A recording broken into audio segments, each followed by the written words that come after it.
ছেলে বলে তো কথা নিজের কাজটা বুঝে নিয়ে যেতে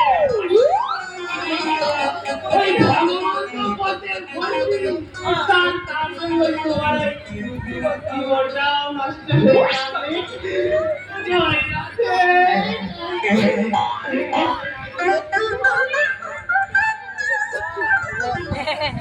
বলবো চন্দ্রা, তোমাকে দেখে আমার ভীষণ কষ্ট হয়। এমন ওই দুধে আড্ডা করার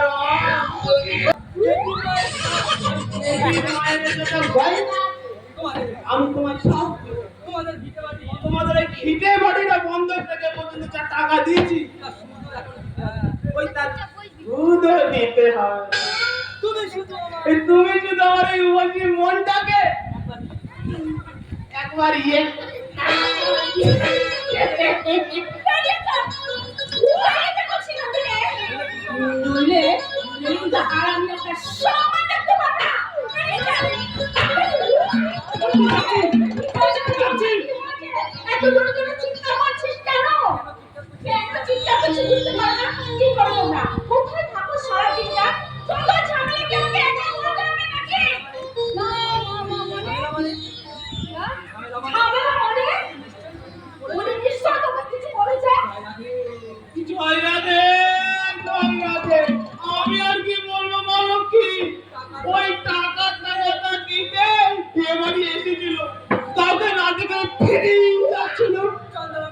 চন্দ্রমা আমাকে হঠাৎ দেখে বললো ওই ভজ হরিদা আরে সেই কথাই তো বলছি মালতী। ভগবান আমার নিজের ভাইয়ের মতো আমাকে দাদা বলে কত মান্যি মন্যি করে।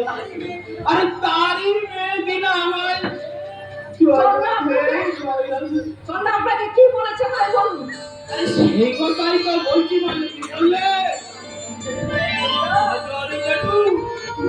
ওই আমরা যখন সুদ দিতে পারবো না, যখন বাড়ি থেকে না থাকে নিবর আমার কাছে এসো, আমি ওদের জওয়ান দিয়ে জয় রাধে জয় রাধে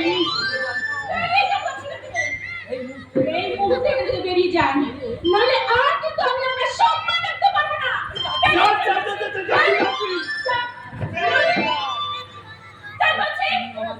তুমি আমার কথা শুনে রাখো নে, প্রতিবেশী সম্পর্কে আমি তোমার জেঠু হই।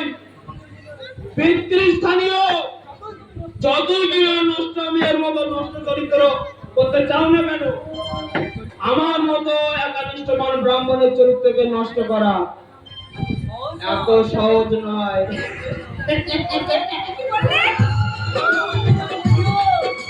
তোমার বাবাকে জানিয়ে দিও পরশু আমি আবার আসবো।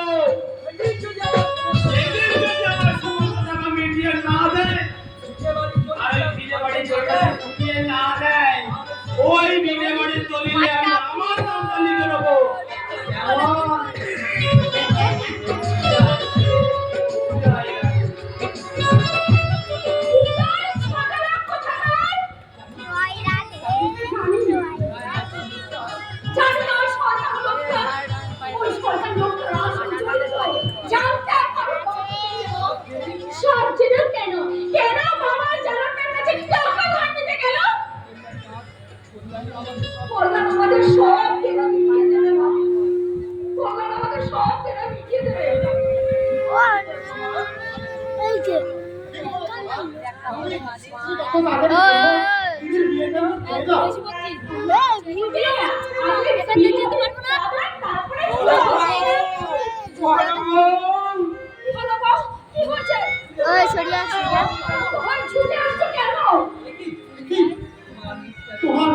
তোমার মুখটা ফন করছে কেন বাবা?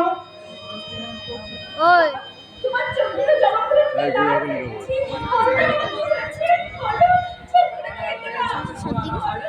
আমার আশার প্রদীপ যে নিরাশার চলে ভেঙে গেছে রে গো। এখন আমার আশার বাগানে কলঙ্কের কত চিহ্ন। তুমি এসে অবস্থা কি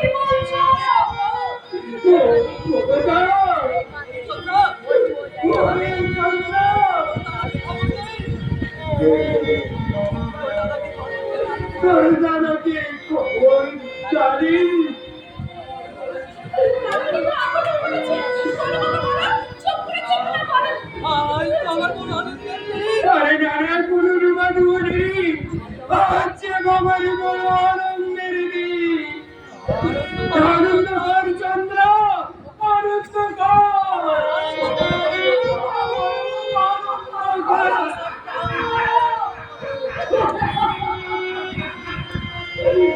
আজকে তোমাদের কল্যাণ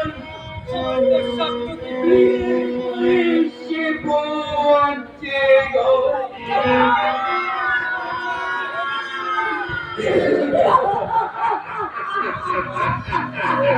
আমার তোমার ক্ষমা করো মা, নিশ্চয় নিরুপায় হয়ে এ বিয়ে করতে আমি বাধ্য হয়েছি। বিয়ে করার আগে তোকে একবার মনে পড়লো না আমাদের কথা। তোর একটি বড় মনে পড়লো না তোর বাবার কথা। যে সেই মানুষটা কত কষ্ট করে তোকে লেখাপড়া শিখিয়েছিল। আমার বাবা এতটা অভিজ্ঞ নয়। বাবা মায়ের এই যে